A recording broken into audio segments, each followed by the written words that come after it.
Olha o que está escrito em Mateus, capítulo 26, versículo 38. Então lhes disse: a minha alma está cheia de tristeza até a morte. Ficai aqui e vigiai comigo. Jesus pedindo para os seus discípulos, pois ele já estava sentindo que o seu tempo estava chegando na terra. Sexta-feira, tudo está um clima muito pesado. Ele sabe que Judas já havia saído para entregá-lo. Jesus está nesses últimos momentos e ele declara isso: a minha alma está cheia de tristeza até a morte. Ficai aqui e vigiai comigo. Nós já experimentamos às vezes uma tristeza assim tão profunda, aonde nós chegamos à conclusão que nossa alma está triste. E essa tristeza está roubando a nossa alegria de viver.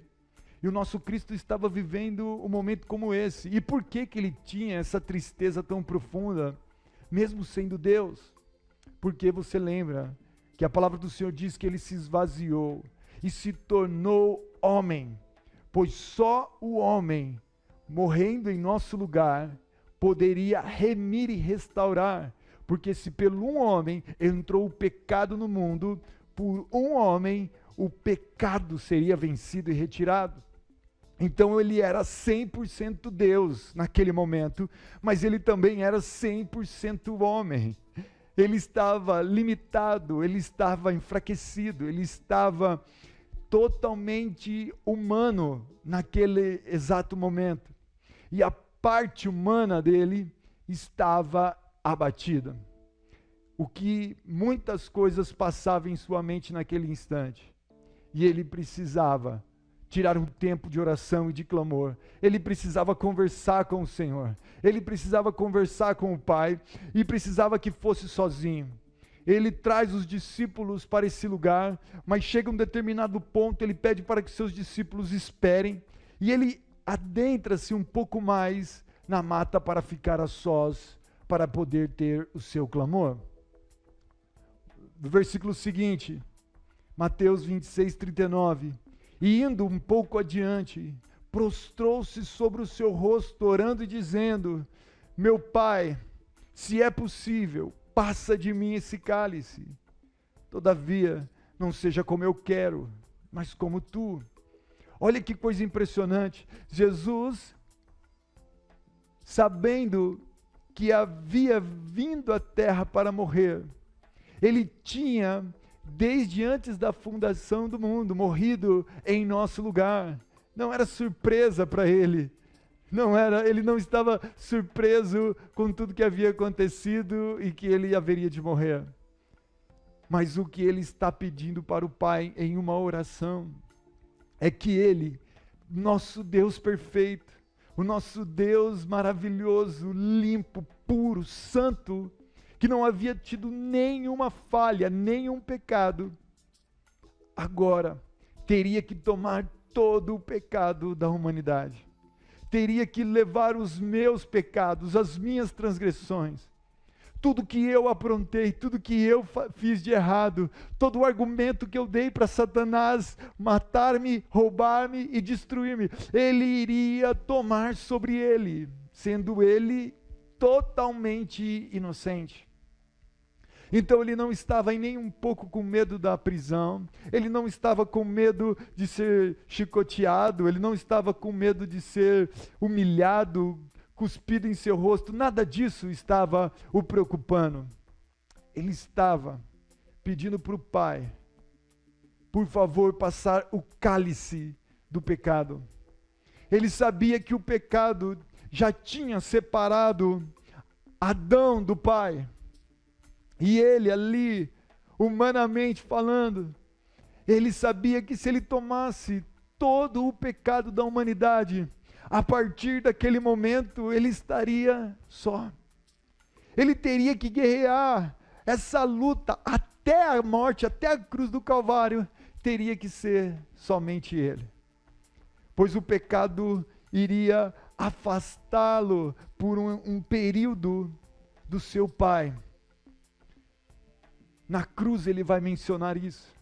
Então Jesus está diante do plano de Deus, que era colocar sobre ele todo o pecado da humanidade, para que ele pudesse remir a humanidade em glória e graça, ou passar esse cálice e criar outra maneira para poder remir.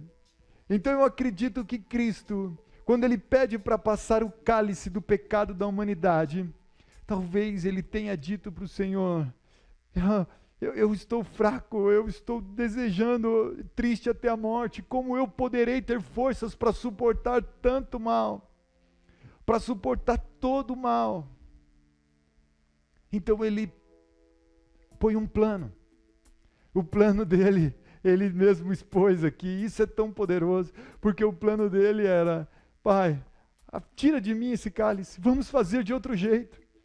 E eu amo esse texto bíblico, quando coloca essa parte do Senhor Jesus, revelando toda a sua humanidade, revelando toda a sua conexão comigo e com você, mostrando para nós que se ele, por lidar com uma grande tragédia que estava por vir, que é tomar sobre si o pecado de toda a humanidade, se ele teve essa tristeza e essa angústia profunda, e decidiu e desejou no profundo do coração dele mudar os planos, quanto mais eu e você, quanto mais nós,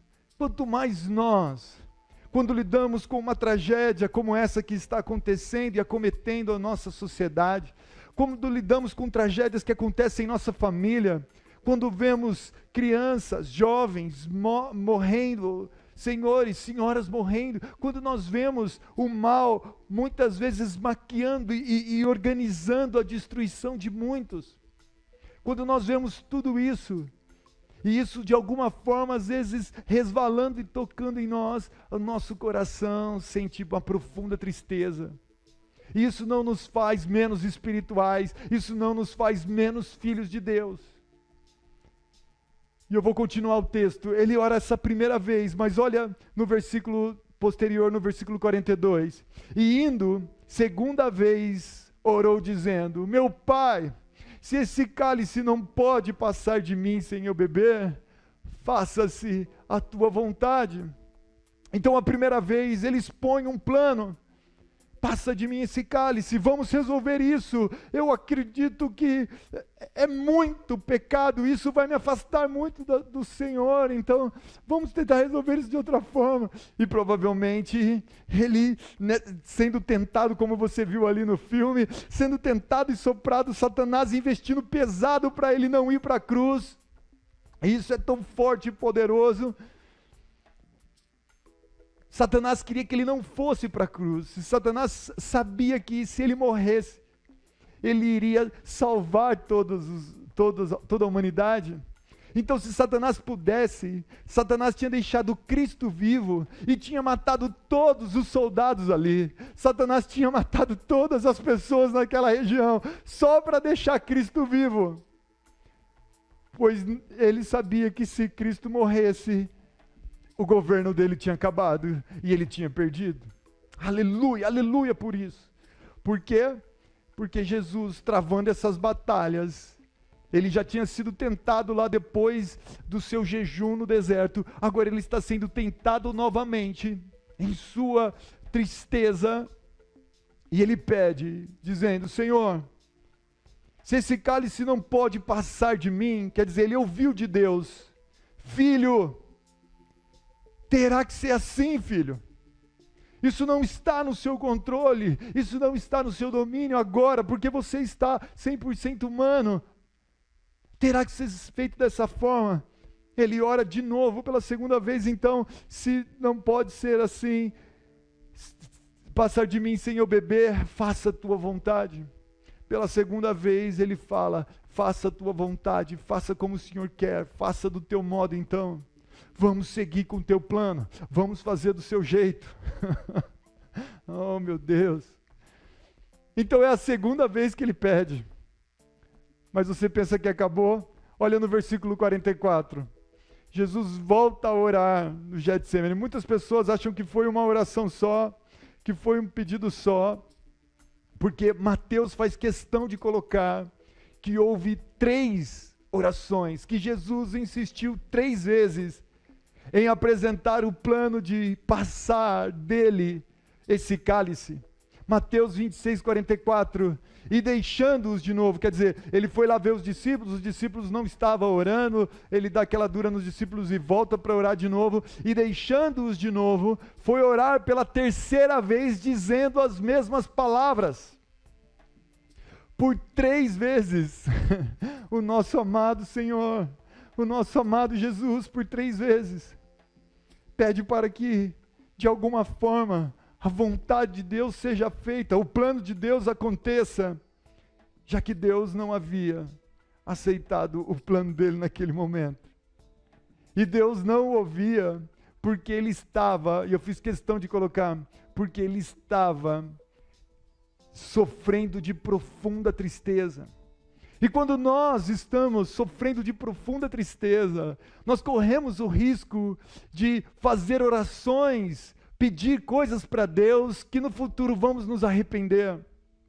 Nós fazemos orações com vingança, nós fazemos orações com maldade, quando nós estamos profundamente feridos ou lidando com algum tipo de grande tragédia, nós perdemos um pouco o foco, o sentido e a direção do plano perfeito de Deus para nós e corremos o risco de tomar decisões falhas, de fazer pedidos errados, e por isso Deus amavelmente, gentilmente rejeita essas orações.